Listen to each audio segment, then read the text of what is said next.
السلام علیکم ورحمۃ اللہ وبرکاتہ۔ آج ہم ایسا واقعہ بیان کریں گے جو ہمارے ایمان کو ہلا دے گا۔ تو محترم دوستو، کیا آپ نے حضرت موسیٰ علیہ السلام اور فرعون کا واقعہ سنا ہے؟ آج ہم قرآن کریم کے ایسے عظیم واقعہ کا ذکر کریں۔ ایمان، صبر اور اللہ تعالیٰ کی قدرت پر کامل یقین سکھاتا ہے۔ فرعون مصر کا سب سے بڑا ظالم بادشاہ تھا۔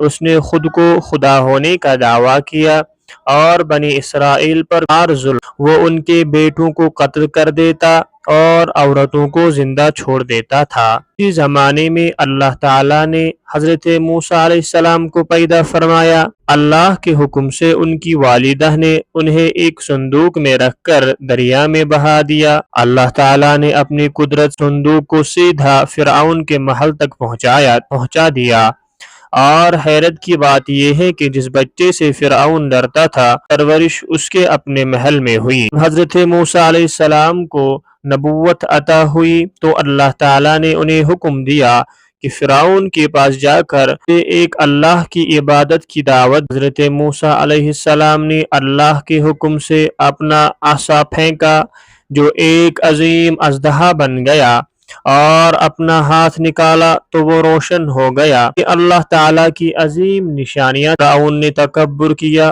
اور ایمان نہ لایا۔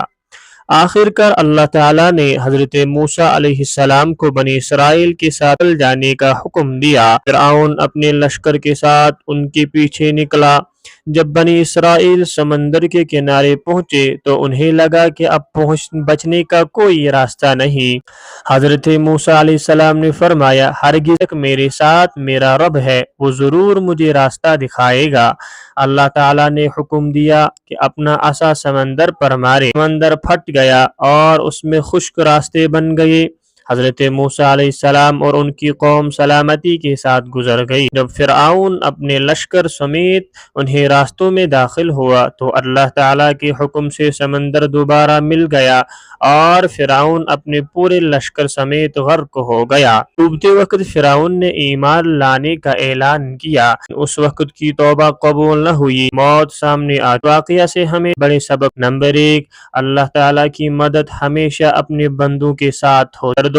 تکبر اور ظلم کا انجام ہمیشہ ہلاکت ہے۔ نمبر 3، سچی توبہ موت آنے پہلے کر لینی چاہیے۔ اللہ تعالیٰ ہمیں قرآن صحت حاصل اور حق پر ثابت قدم رہنے کی توفیق عطا فرمائے۔ آمین۔